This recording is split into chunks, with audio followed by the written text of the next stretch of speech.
I can't praise Lost Records Bloom and Rage enough. Not only is it a perfect spiritual successor to Life is Strange, but it covers fresh ground for video games by telling the story of 4 rebellious teenage girls in the 90s, while also presenting the friendship of Kat, Nora, Autumn, and Swan in a way that should be accessible to just about anyone who remembers what it was like to be young, unsure of yourself, and struggling with questions about your identity and future. It's a remarkably human game that should speak to a wide variety of people, and now's the perfect time to check it out. Tape 1 dropped back in February and ended with a powerful cliffhanger, setting the stage for Tape 2, which will be released on April 15th, just 2 weeks from today. In particular, I'd recommend Lost Records to Life is Strange fans, Night in the Woods fans, and Stephen King fans. Let's take a few minutes to talk about why I think those 3 fan bases would really enjoy Dontnod's latest narrative game. Starting off with Life is Strange, it's the closest comp to Lost Records for obvious reasons.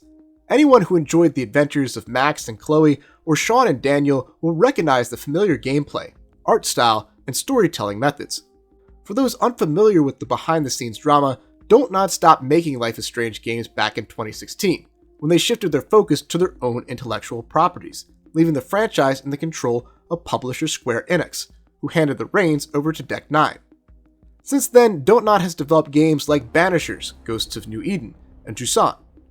I didn't play the former, but I plan to at some point, and though I personally enjoyed Jusant, it wasn't the financial success the studio had hoped for. So after experimenting in other genres for a bit, and trying to find their footing post-Life is Strange, Lost Records represents a return to form for Dontnod, a return to the story-driven, emotionally impactful, choice-based narratives that made the studio a household name.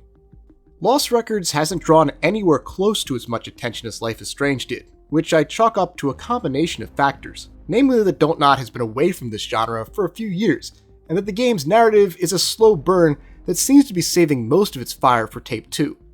But all of the storytelling elements that made Life is Strange all that it is are still there, from its well-drawn cast of main characters, to its teenage angst and rebellious attitude, authentically written setting, and the choice between developing a platonic relationship or romantic relationship with members of the supporting cast.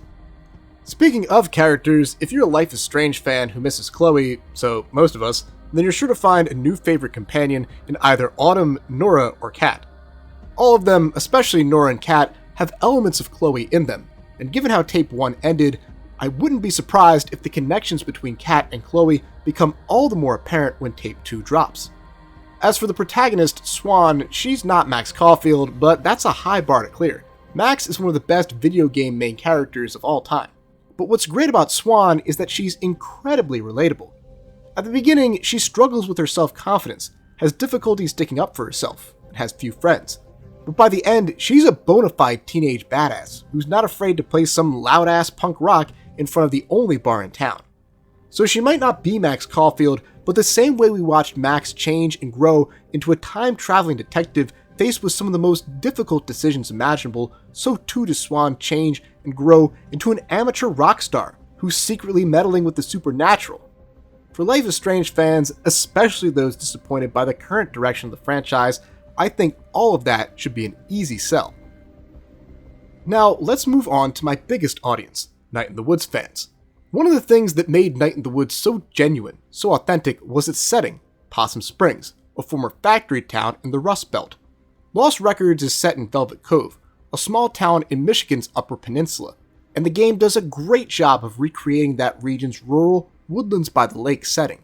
In my opinion, one of the keys to recapturing the appeal of Night in the Woods is to create settings with the same fidelity as Possum Springs, so that the player can step into the role of the protagonist and very quickly embrace the unique cultural identity of the town, city, or area they're in. Velvet Cove, so far anyway, succeeds in this regard. But the main reason I'd recommend Lost Records to Night in the Woods fans is its relatability, especially to diverse populations. It's no secret that Night in the Woods is popular with the Pride community. Greg and Angus's relationship is featured. May is canonically pansexual, and although they don't appear much unless you take B's path, Jackie is trans. In Lost Records, Swan can develop a crush on any of the other band members that, I assume, will have major implications on Tape 2. And no matter what you do, Nora ends up married to a woman with whom she has several children. So if you're a Night in the Woods fan in search of a narrative game with pride representation, Lost Records might be your answer. But Night in the Woods isn't just popular with the pride community, it's also popular with members of many neurodivergent communities. May's depression and episodes of disassociation are well documented in-game, and based on that alone, I'm pretty confident in saying that she has emotional support needs, and would have benefited from such programming while she was in high school. Over in Lost Records, some have theorized that Swan is an autistic person. I'm by no means an expert in diagnosis, but I am an autistic support teacher at my day job, and I definitely see where they're going with this. She reminds me quite a bit of many of the autistic teenage girls I've worked with over the years. Autism manifests differently in women than it does in men, which makes it more challenging to diagnose, and thus, in a world where autistic people don't often receive much representation at all, let alone good representation, autistic girls receive even less. So it warms my heart to see so many autistic people identifying with Swan, regardless of whether or not that's what the developers intended.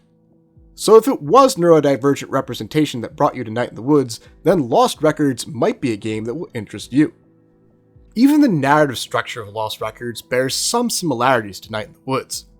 Both feature hangout-style segments with low stakes at the beginning, before raising the game significantly later on. But speaking of the narrative structure, that's a great segue to the next group I think would really enjoy Lost Records: Stephen King fans. Lost Records is full of references to the famous author. There's a book by someone whose name sure sounds a lot like Richard Balkman, Stephen King's pen name, and outside the movie palace, there's a cardboard cutout that looks just like it. Speaking of it, Lost Records appears to be borrowing one of its key storytelling methods. At the start of Lost Records, the main characters don't remember much about what happened in the summer of '95. They recall the broad strokes, but they've forgotten about all the supernatural stuff that took place, which is obviously integral to the plot. Stephen King does this in It and several of his other works. It's a metaphor for how when you're young and innocent, it's easier to believe in magic, curses, ghosts, and things of that nature. Now that the girls are back in Velvet Cove, however, they're starting to remember everything, much like the Losers Club did when they returned to Derry. It remains to be seen where exactly the developers will end up going with all of this, or where the inspirations of Stephen King will take them, but I'm curious to find out in Tape 2. Another way Lost Records mirrors the works of Stephen King is something I've mentioned throughout this video: the narrative slow burn structure. Many Stephen King novels, including the aforementioned It, and my personal favorite, The Shining, start out as embers, but turn into a raging inferno by the end. I'm expecting the same from Lost Records. Tape 1 was all about laying the groundwork, but I've got a good feeling that Tape 2 is going to be nothing but high heat right down the middle. So if you are a Life is Strange fan, Night in the Woods fan, or Stephen King fan, I hope you'll give Lost Records a try. Now's a great time to play it too. There's just 2 weeks until Tape 2 drops, so you've got plenty of time to catch up on Tape 1 and join in the discussion and speculation about what's going to happen next. Speaking of speculation, Tape 1 left me with lots to wonder about, so I hope you'll join me next week as I take a look at some burning questions I have about Lost Records. Thanks for watching. Big shout out to all my silver and gold tier YouTube channel members and Patreon subscribers, including James Pruitt, Gustavo Balabi, Lil Caesar, Reed, Bethonian, Anna Novikova, and Sean Bobby, who get early access to these videos thanks to donations of $5 to $10 a month. See you guys next time, and go Birds!